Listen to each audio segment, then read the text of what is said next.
This is Food for Thought with Deborah Walker.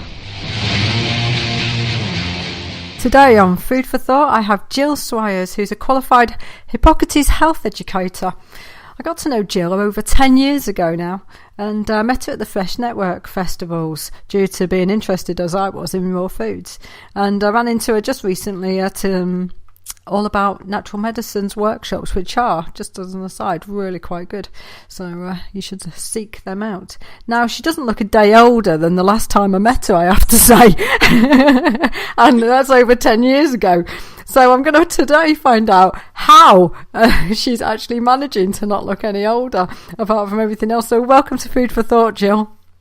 Thank you, and thank you for inviting me to speak on your show. You're very welcome. It's absolutely my pleasure, to be honest. I get to chat to all my favourite people. Well, there we are. How does one do it? I don't know about looking any younger, but that's great. That's made my day.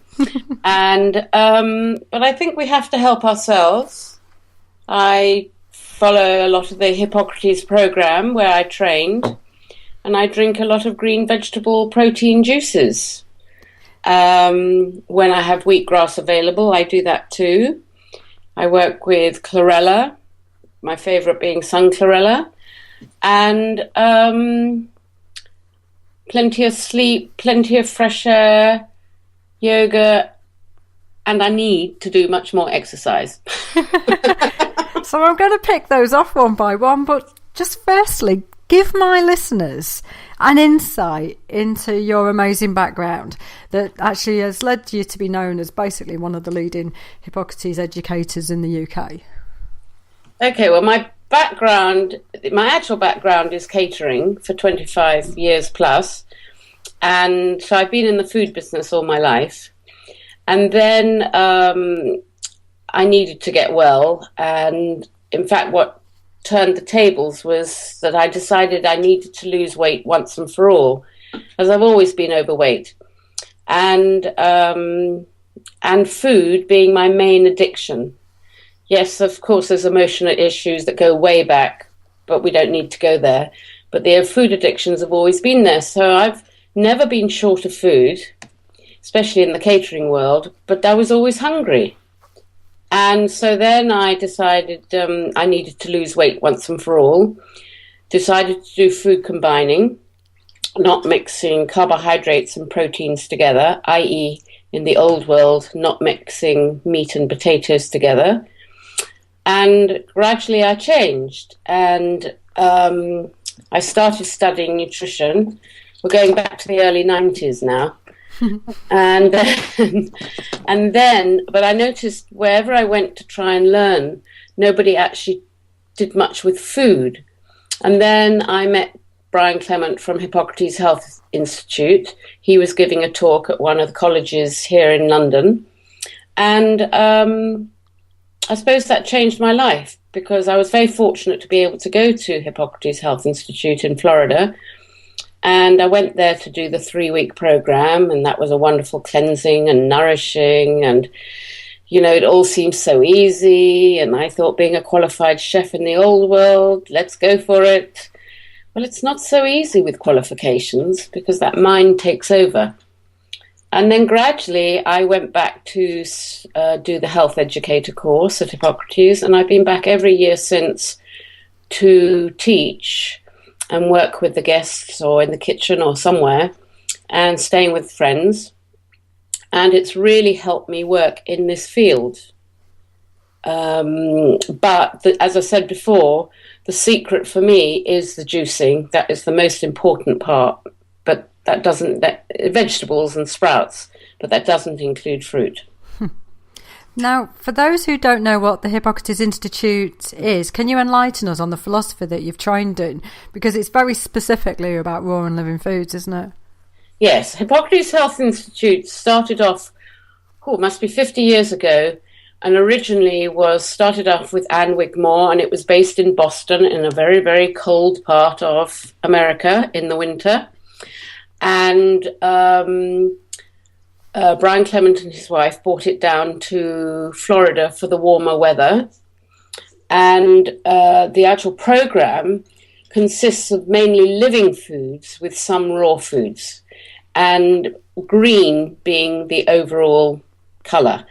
Okay, there is rainbow colours, and we work with the rainbow concept, but the living foods, along with our wheatgrass, the dark green vegetables, and the sprouts such as sunflower greens, pea greens, alfalfas, you name them, because those all become protein once they're sprouted and germinated, that is a big part of the program. It's because it's chlorophyll foods, it's putting in enzymatic foods into your body, which is giving you oxygen, which is then giving you energy to help the body strengthen the immune system and get well. It's really quite a powerful approach, isn't it? It's very powerful, and I'm very glad I had it as my base, the first thing on the living and the raw foods, because I could very easily have gone somewhere else, no offense meant to anybody, but I could have come in there and really come in as the chef. And there's some delicious foods out there, but it's all about getting balance. And I could have come in and said, right, this is the way to go, and then not really studied nutrition. But Hippocrates have taught me a lot, and they've, I realize it's all about getting a balance for the body to be able to break down the foods and also to digest. Now, why would you use this type of diet over the normal type of diet that you see people eating, for instance? As opposed to cooked foods? Yeah. Right. Some people need cooked foods, but it depends on the foods. And if we're giving up foods, we have to replace the foods. Changing from meat-style foods to non-meat to vegan, vegetarian. Whatever we give up, we still have to replace because we are looking for those nutrients. Hippocrates, the reason I like the living food style, the reason we would do it as not cooked foods as part of the lifestyle is because you need to receive the nutrients from the foods. And once a food is cooked, you've lost just about everything. Obviously, this is very controversial, but through my own experience, eating non-cooked foods, but easily absorbed by the body, has made a big difference to many people I know and myself. Now, there's a big argument it's not a big argument, let me rephrase that. Now, there's discussion within the raw food community about whether cooked food is toxic to the body or not, and I've read that over the years, over and over again. Now, I personally don't consider it toxic, but what's your opinion on that? I think it depends on the individual. I think the way I actually teach is I work with mainly living foods, some raw foods, and sometimes some cooked foods. But I think it depends on what it is. And I think a lot of foods, which, yes, become very toxic, especially if they've been deep fried or they've been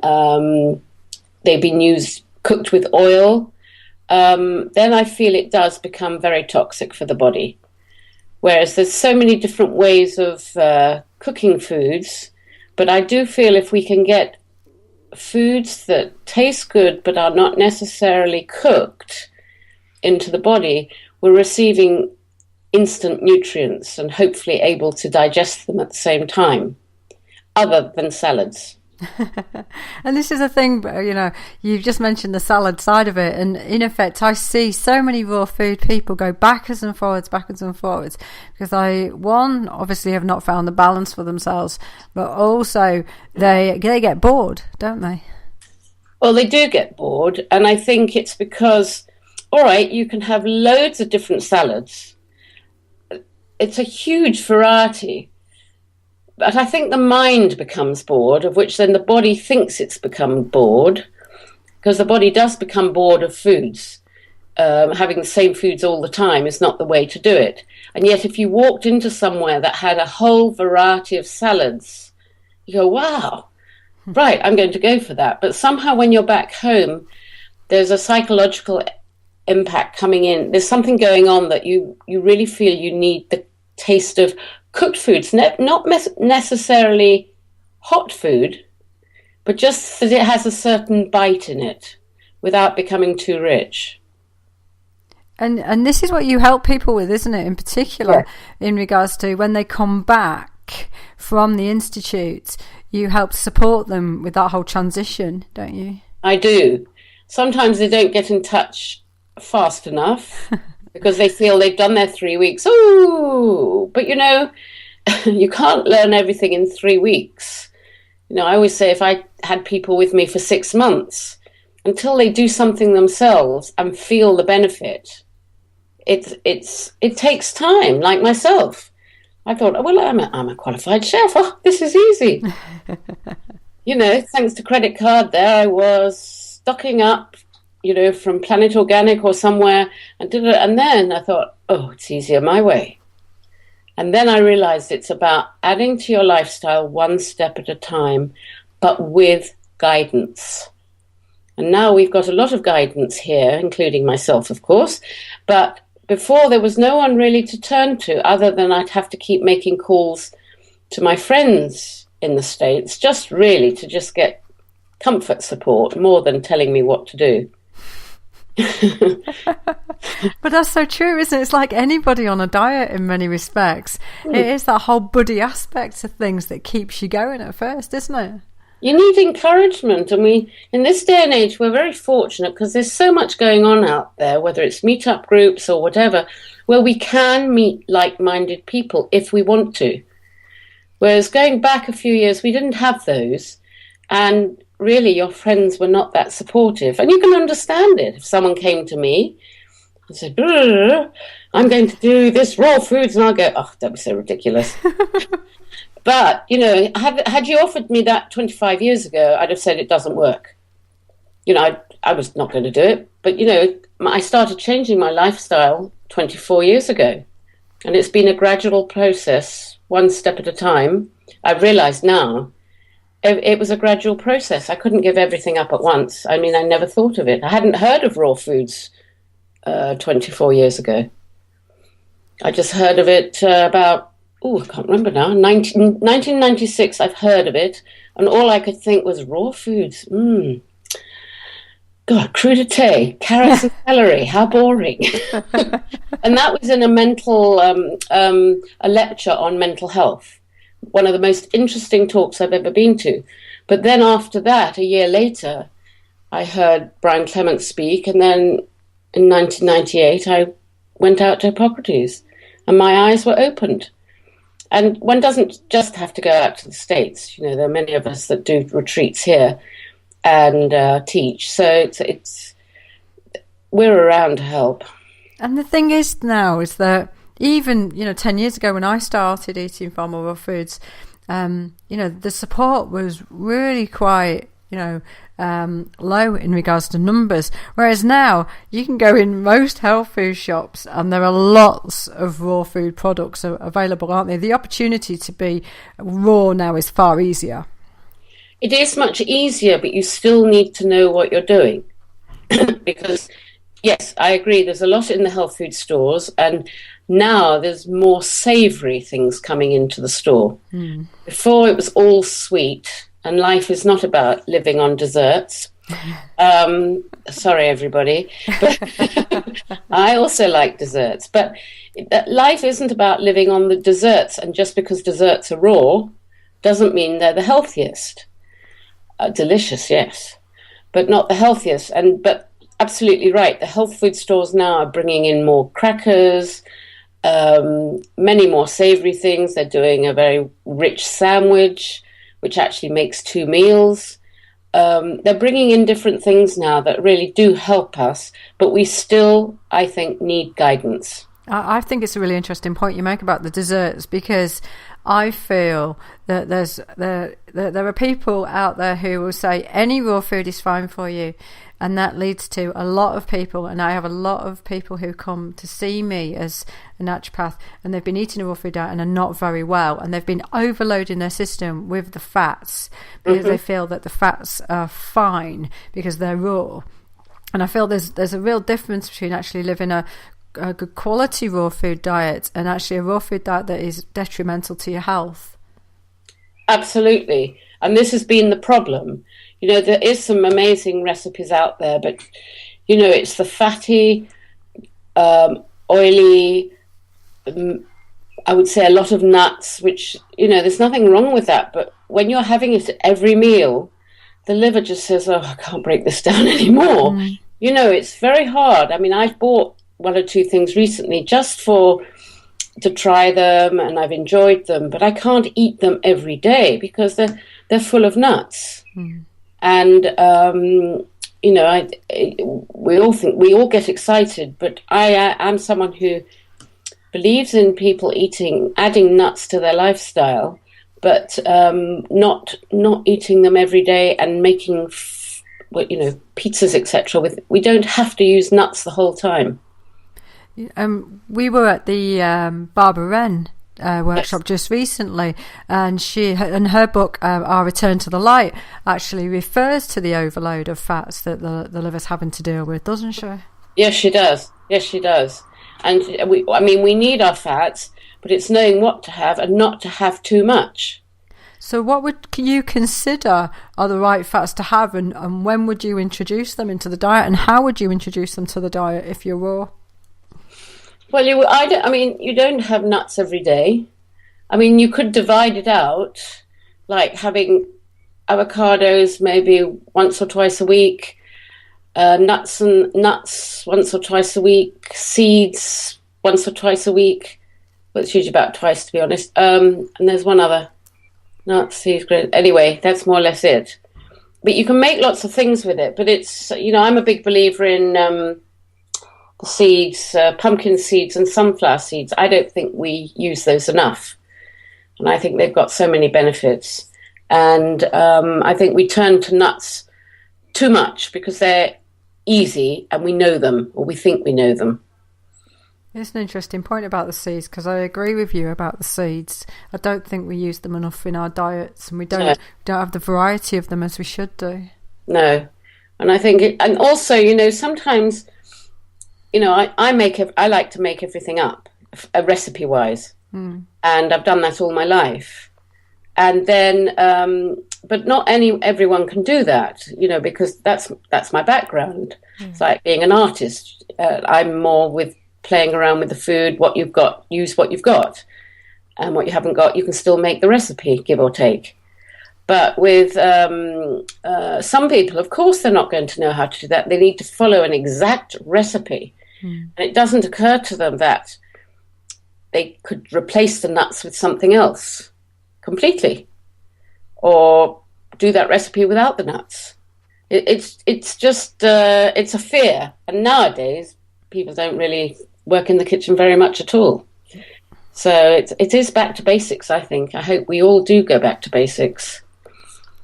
I think it's a really interesting point you make about the lack of time we spend in the kitchen and preparing food for ourselves, because I see in particular that people don't spend enough time looking after their body in regards to the food that they are preparing, or even the preparation to prepare, so to speak. Exactly. Even I recently. It's been wonderful. We've got a Planet Organic open down the road, and they make a lovely green juice. So I have been spoiling myself and started buying it there, but realized, as someone pointed out to me many years ago, that when I make my green juice, it's a form of meditation. And I suddenly realized, gosh, I'm missing that. So, of course, I treat myself to the occasional juice, but I'm back to, I've always made my juice, but it's nice to have a break. But I had too long a break. And it is a form of meditation. As I do it first thing in the morning, and having that as my base. And then as long as I've done that, then the rest of it is easier. But it's being in the kitchen. But I nearly took myself out of the kitchen, and that, especially when I teach. But I just feel that once people understand what it's like to be making something in the kitchen, it becomes fun. And also it's about the intention that you put behind it. So when we go and purchase something, it's never been created in the same way as how you will create it or have the same level of intention. And for me, that's really important. And Exactly. Oh dear. But I think it is. I think when personally, I don't like the word diet, because I think what we're doing is for the rest of our lives.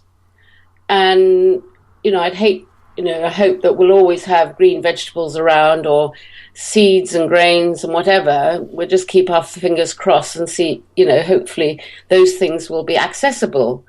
Because to me, that is the most important side of my life. Mm. And then I can cope with the rest. And then, I do know how to cope when I'm outside. But when you're at home, there's something different. And it tastes different. And your friends enjoy it too when they come to you, instead of meeting in some cafe down the road. Yes, indeed. Mm-hmm. Now, you talked about food combining earlier. Mm-hmm. Why is that important to the body? Because food combining is important because, we've got to break down the foods and we need the balance.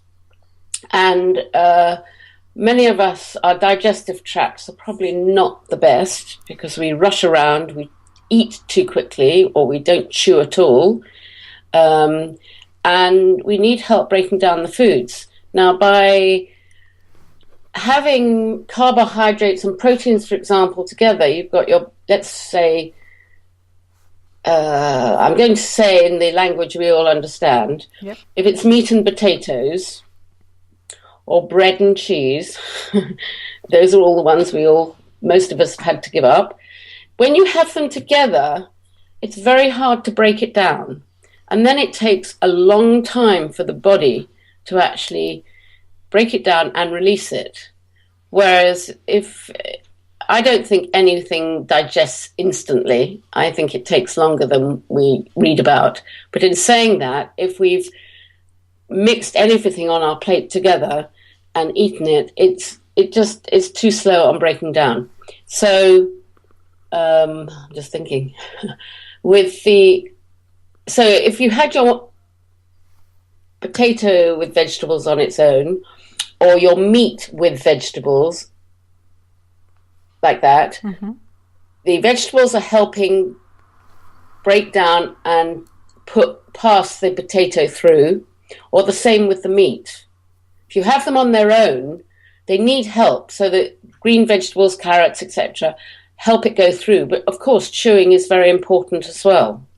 Do you want to talk a bit more about chewing? Because actually, it sounds silly, but one of the things I nearly always put on my plans for people are, can you chew properly? do you want to talk about it rather than me? Chewing, oh dear. I have to remember to chew properly. But it's so simple, isn't it? At the end of the day, it's a simple but really important part of digestion, isn't it? It's the most important. But the problem is everybody's in a hurry. Their phone rings, they don't switch it off at meal times. They're reading a book or they're watching a movie, and they're not actually sitting and enjoying the meal. They're just eating because they're hungry. And chewing, I don't believe in chewing 100 times. I know there are people who do this, but I don't, to be honest, believe in that. Only because I just can't see many of us doing it. Mm. But at least try to eat slower. And if it's really difficult, when I first started raw foods, before I understood the difference between living and raw, to be honest, is I would actually get everything and put it in the food processor and break it down. Not extra fine, or chop it by hand. So I didn't really have so much to chew, but it taught me to chew slower and to eat slower. Mm. So I agree. I'm with people, even when we've been together, we've been talking and said, oh my God, I want to answer that. And so you're eating extra quickly. You were telling me off, weren't you, the other week? Just eat slower. Yes. Oh, yes. Well, you enjoyed the meal. That was the main thing. No, but it wasn't. It was just that, gosh, I can eat fast, but that's because I eat too fast sometimes. And we are better eating slowly. Mm. I admire people who've actually, someone I know who's definitely not anywhere near what we're doing, nowhere near, not interested. But gosh, she does eat very slowly, exceedingly slowly, but says that she and her family have always eaten like that. It's interesting, isn't it? Mm. So it's just trying to eat it slower. I don't believe that it should all be blended because we have got to chew. Mm. We've got to use our molars. We've got to move our jaws. It's not just about juicing or just about having green energy soups, smoothies, or, it's not. We've got to chew as well. Yes. We've got to move we've got to exercise those jaws as well as the rest of the body. And this is the thing when, I don't know about you, but whenever I introduce more vegetables to people's diets, they will tell me, sometimes on the phone, they want to tell me how long it's taken them to have their meal. I make no apologies for that, guys, by the way. But think about it. In the it sounds old days, but in the past, many of us sat down for meals. Yeah. And families, but they don't do it anymore. And I think if you're not doing it from basic at home anymore, it's a hard thing to understand as you get older. Mm. Now, of course, I eat differently anyway, but that's not it. I think it's lovely when one sits around the table and you all eat the same food, give or take. But now it's all very different, and there's no time for family time. No offence meant to anyone that families do eat together, but there's a lot that don't. And it's really grab a bite. Yes, I agree. Life isn't about just eating sandwiches as we know it. Well, it's been treated as entertainment, I see it some of the time, and also just as fueling so that you can carry on doing what you're doing. And the whole, for me, the vehicle that carries you through this life has been forgotten. Yes. And all that. Absolutely. But then the fuel for me, it's not so much eating the meals, which of course are usually very nutritious or the best I can get, is when I drink my green vegetable juices. Those are or the sprouts or whatever, they're the ones, that's what I call fuel. It's the chlorophyll of oxygen that give me the scope to keep going. Now, just talk more about the juices, because there's juicing and then there's juicing, isn't there? So they can be absolutely worlds apart. So just go into juicing for my audience. Okay. Just so you know, I personally don't believe in juice fasting. Mm-hmm. And if you do, you need proper guidance, and it's not for too long. But juicing in general, which we would do a couple of times a day, I'm working with what I call energy foods, which would come from, if we had sunflower greens and pea green sprouts, dark greens, or dark green leaves of some description, like kale and various other ones.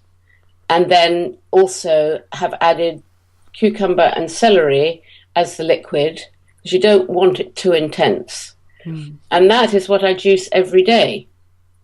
If the taste is that difficult, which it isn't for me, then, adding some lemon juice is fine. Also, we add ginger. You could add the garlic if you want, that sort of thing. But it's getting the right balance. And it's changed many of our lives. And what's the benefit of having that type of juice?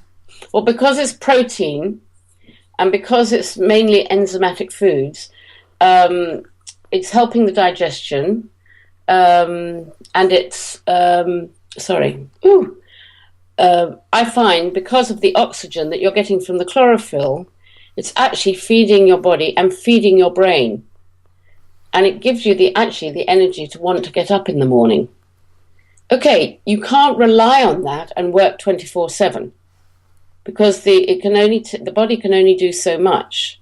But by having the right, what I call oxygenated enzymatic foods in the body, I feel it can take the body further with the right balance of energy. But if you're if one's working too hard and never giving the body a break and not catching up on sleep, etc., then no, you can only go so far with it. Now, many people would actually hear what you're putting into that juice, and it bears no relation to what they normally would pick up from for instance, a supermarket, because it's not sweet. So how does somebody bridge the gap between maybe where they are now and moving themselves nearer to that point of where you are? Because I know the palate will change over time, but like you said, it can be intense. It can be intense. We have a problem with this sweet. There's sweet in everything. Even people older than myself are going, well, is it sweet? And I'm thinking, well, when we got medicine from the doctor years ago, it wasn't sweet. So I'm trying to understand. So I always say with things like wheatgrass juice or green protein juices, like the ones I'm talking about, if the taste is difficult, it's medicine. In saying that, if it's so difficult, one can add the lemon juice. If it's that difficult, then I would say, well, add maybe an apple. But don't go overboard on the sweet, because if you go overboard on the sweet fruit, the fruit is very acidic, and we're trying to alkaline and balance the body. And also your mix, that's bad food combining, to be honest, fruit as in an apple, not lemon juice. Fruit as in an apple, and then having it with vegetables isn't good food combining. But I'd rather people did it with the apple to just get it into their bodies and gradually change it and hopefully remove it. Also, the other thing is I do think people make their own juice, don't like it, but then if I'm doing a workshop and they've come to that and I make one, that's how it's supposed to taste. Oh, it's not so bad after all.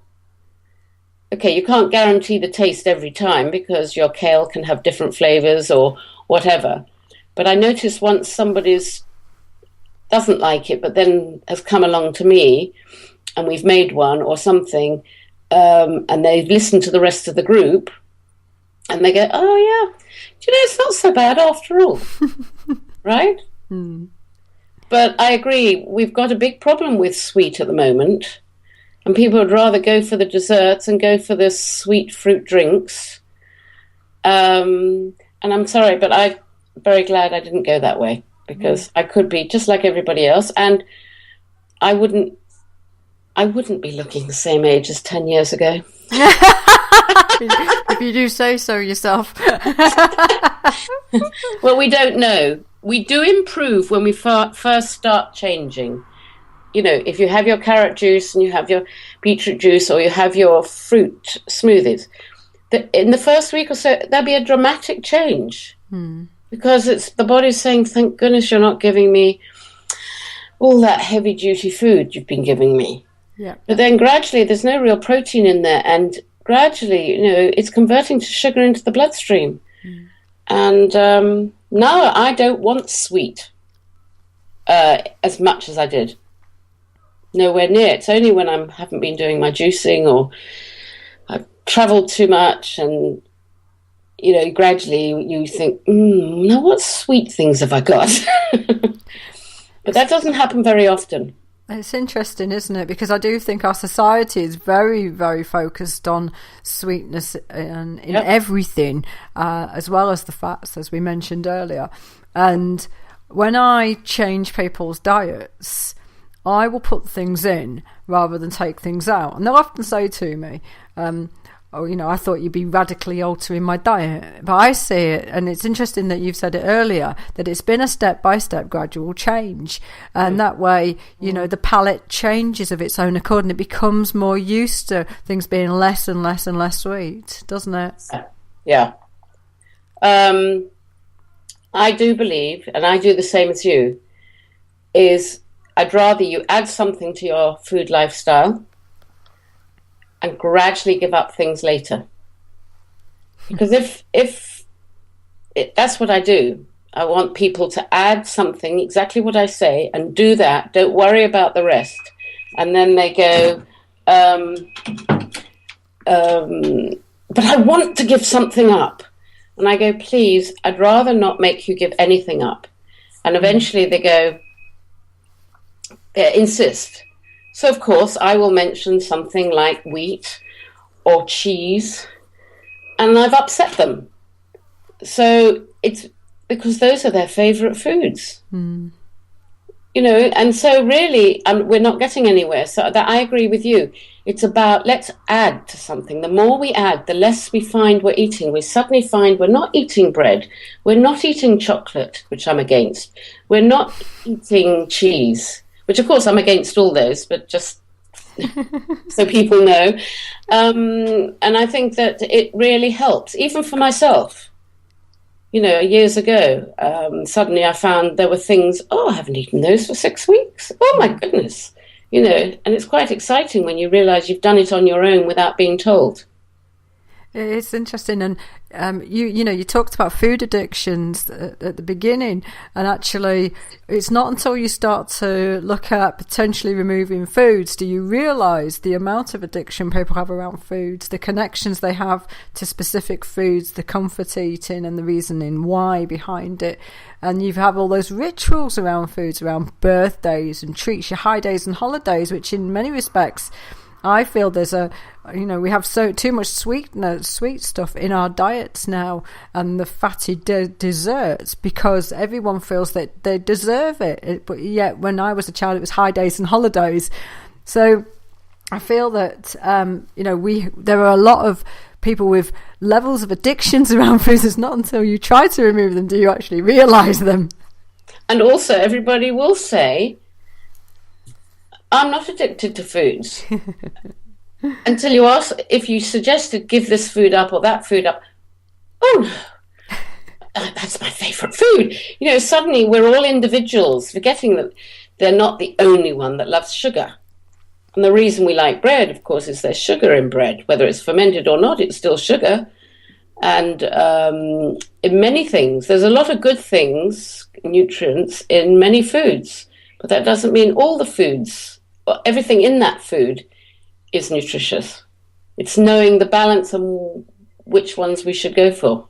Now, you've talked about chocolate, you just touched on it, and the raw food industry is massive on chocolate. It has become, it's everywhere. What is your opinion about raw chocolate?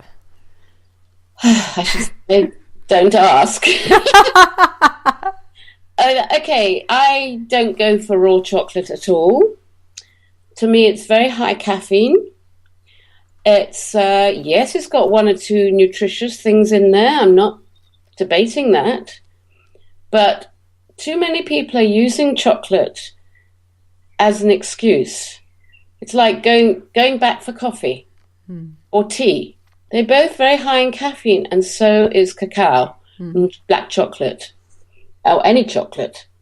That's why I make something now that it tastes like chocolate and has no chocolate or sweetener in there at all. But if we ate chocolate, as in cacao, straight from the bean, I don't think many people would be eating that. It's all the sugars that have been added to it to make all these lovely bars that are being sold now, and for all this chocolate being sold. There's some beautiful chocolate. It looks amazing. But, I think we have to get away from that. It just gives us a fix. I've done it. I know the fix it can give you, and it can just wake you up. I've done it when I've got off a plane and in the States, and didn't really have proper time to get balanced. And I did eat some black chocolate, and wow, did it wake me up instantly. But the problem is when I that was just last year, but I don't do that normally, and I don't think it's necessary. We can make some lovely dishes that taste like chocolate, but it doesn't have to have chocolate in it. And do you do those dishes on your workshops by any chance? Yes, anybody who has heard this program, remind me when you come to the workshop. Yes, they always taste it. I keep experimenting with it.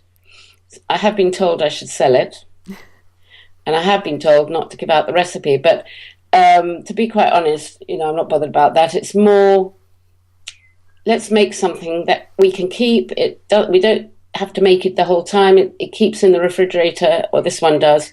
And, when you think you need chocolate, you've got that.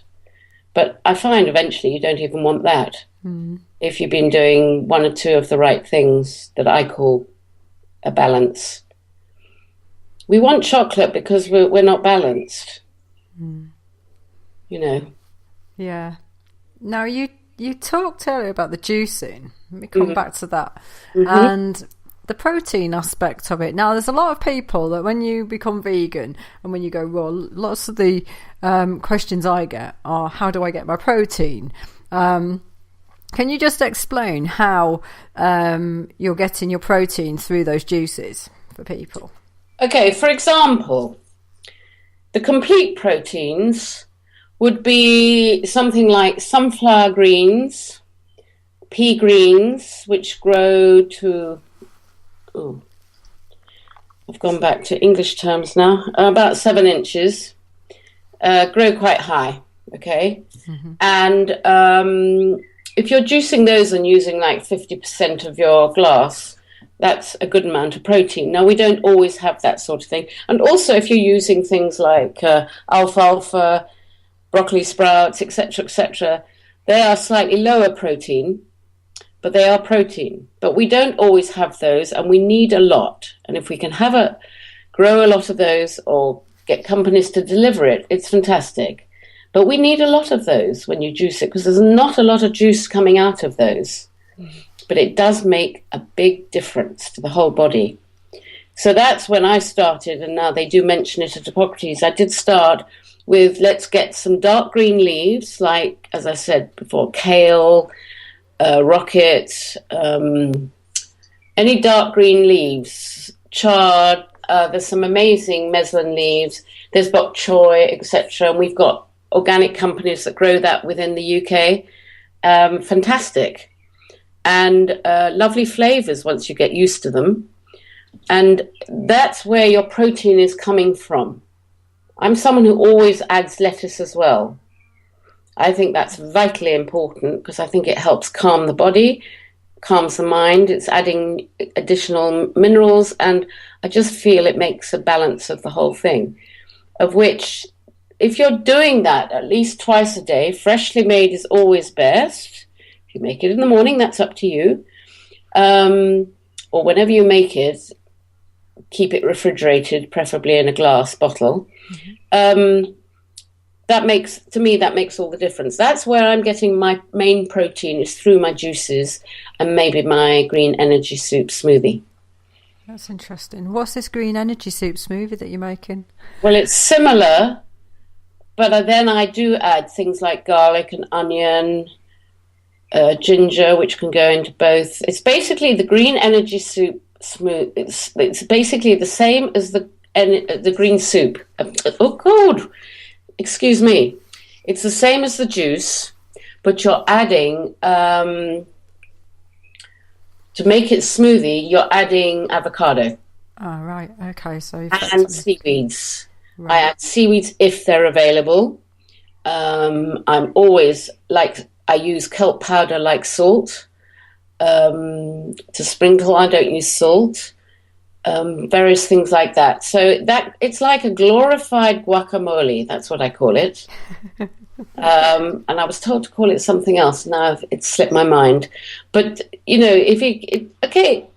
it varies. It depends on your avocados. It depends on the vegetables. You make it perfectly one day, and another day you think, well, why is it different? Well, it was different vegetables from another store or different wheat, different shop.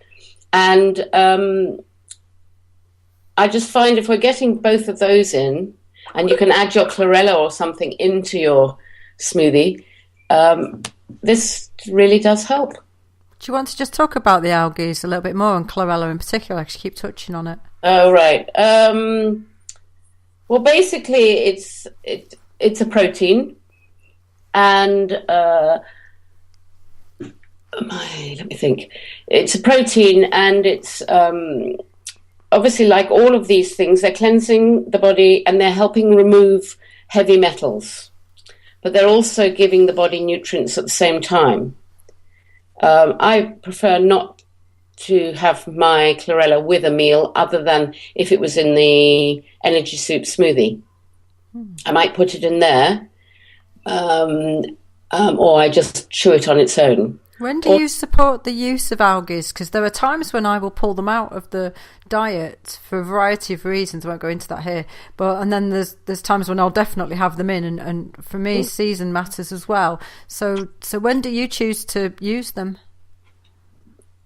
I use them most of the year, to be honest. Interesting. When it comes to the algae, with the vegetables,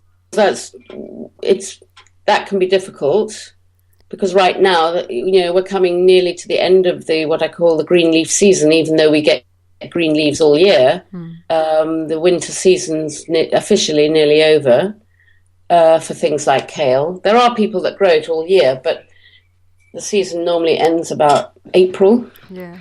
And various things like that. With the algae, to be honest, because most of them are dried, I have used them most of the year. There are times when I have a break, but in general, I use them most of the year. I mean, most people, I would like to use them more often anyway, and they don't.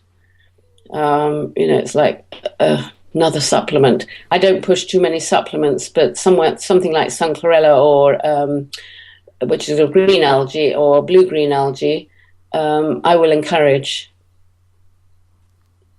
Now, you talked about wheatgrass earlier. Yes. Can talk a bit more about wheatgrass and what the specific benefits are of having that in your diet, and when you would have it in your diet. Good point. Wheatgrass juice, which is, you would drink this on an empty stomach. Empty stomach means not after a meal that you've eaten, or you haven't had a big drink. So if you've had your warm water and lemon in the morning, and you're probably 2 glasses of other water in the morning, and then gradually you think, well, now I'll have my wheatgrass, that's going to be fine. But if you have it on top of a meal, or on top of an ice cream or something like that, you may well not feel very well, because the wheatgrass needs the empty stomach, because it's basically going to decide where to go in your body, which is usually the liver, will help do some cleansing and nourishing, and it doesn't have too much to break down. But if it's on top of a full stomach, it's going to be very hard, because it's got to fight through all whatever one may have eaten. So that's when you should do it. And in general, for most people, once a day, about 60 mils once a day, starting off with 30 mils. But for people who are definitely unwell, but they do need guidance, then we definitely would put them on wheatgrass juice twice a day on an empty stomach. But the benefits are that it's actually a complete food, which includes, in general, B12 and B17. And basically, it's got its iron, it's got its A, C, it's got nearly all the vitamins you could want. And but it's not something you would live on. There are people that try to drink just wheatgrass juice, but you need an awful lot. And to be honest, we need other foods. It's not just about drinking wheatgrass juice. To me, it's my medicine. Someone called me the other day and he said that wheatgrass juice is so lovely, isn't it? And if I hadn't gone out and done so many exhibitions, I would have said, I would say most people didn't like it. But actually now I can say over 50%, if not more, do like drinking wheatgrass juice. And what's best? Is it best to have it fresh over the dried? Freshly juiced is definitely best. And I think it's very important.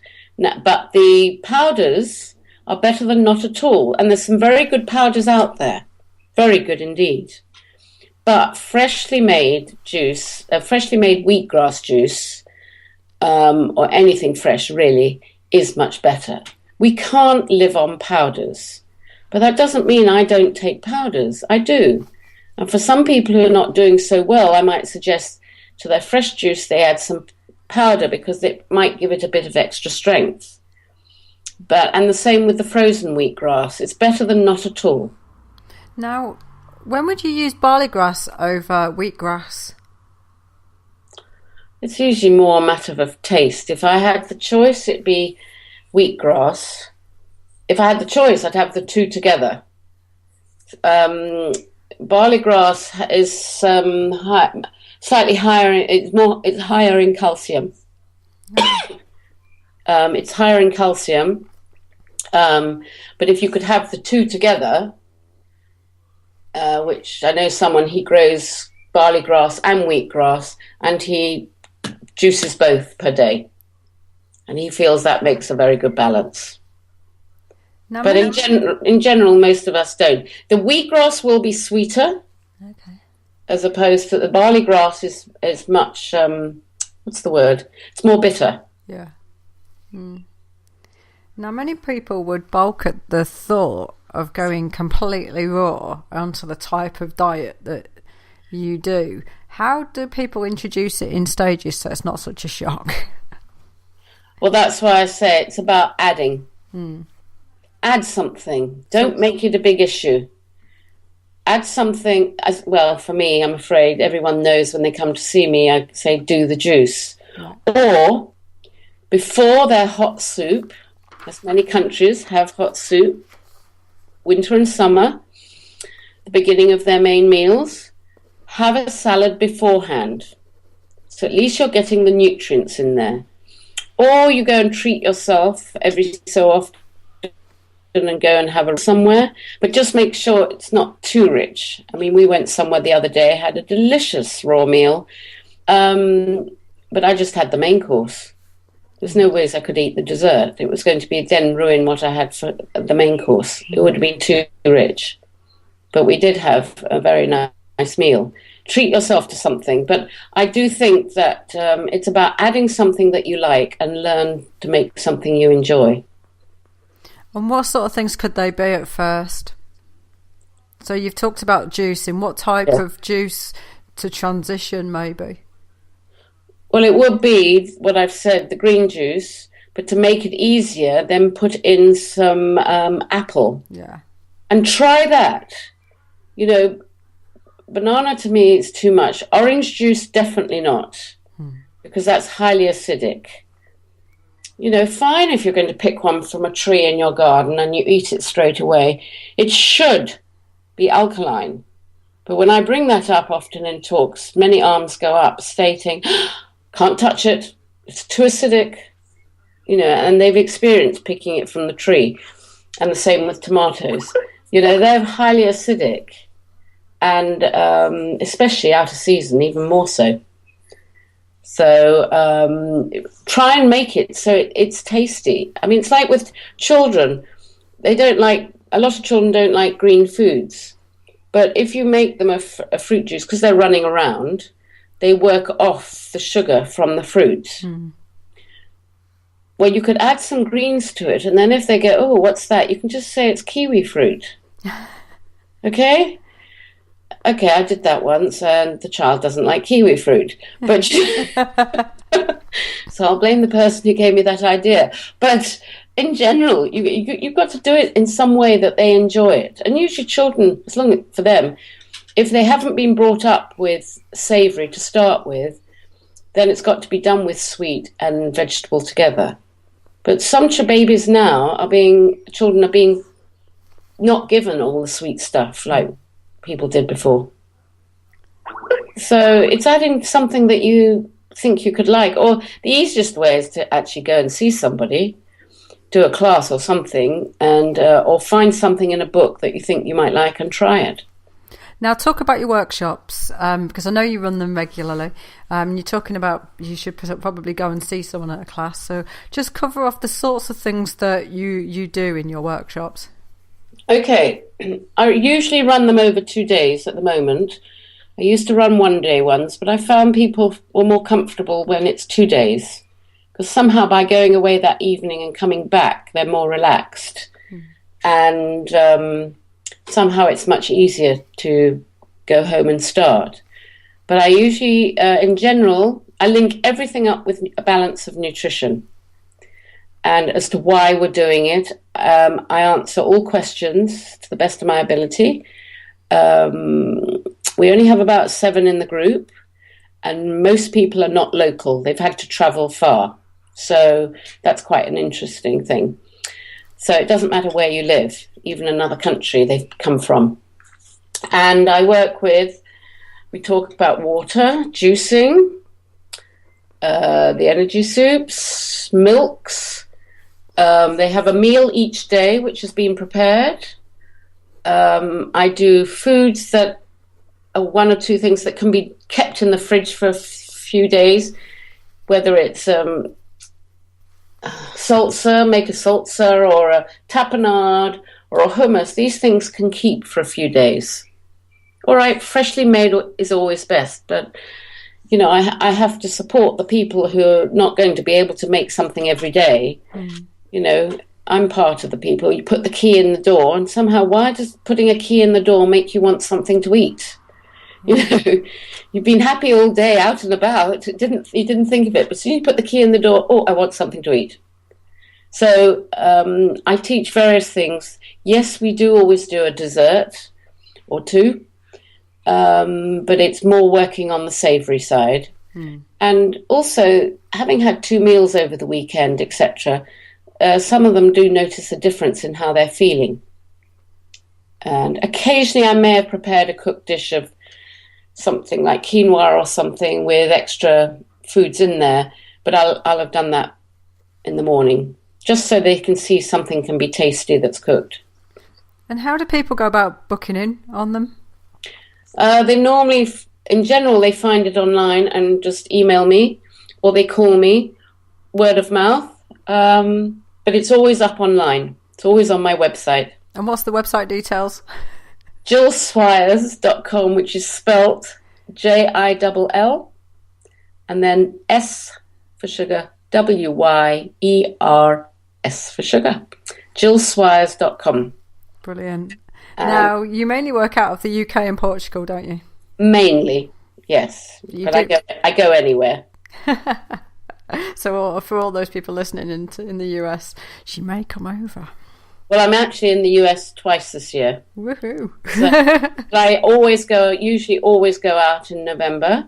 It's become a ritual for Thanksgiving, a tradition, as one American called it, after about the 3rd year.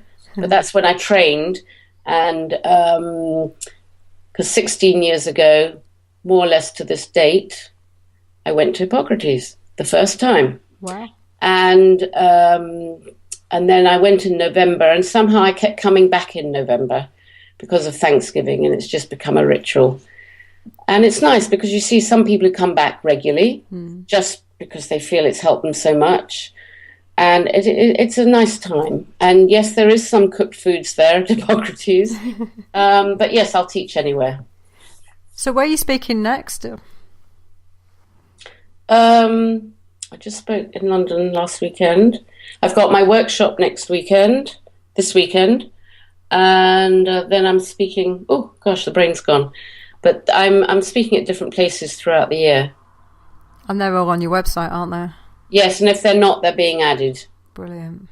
It's been fabulous to talk to you today, Jill. Thank you very much for coming on Food for Thought. Thank you very much for asking me, Deborah.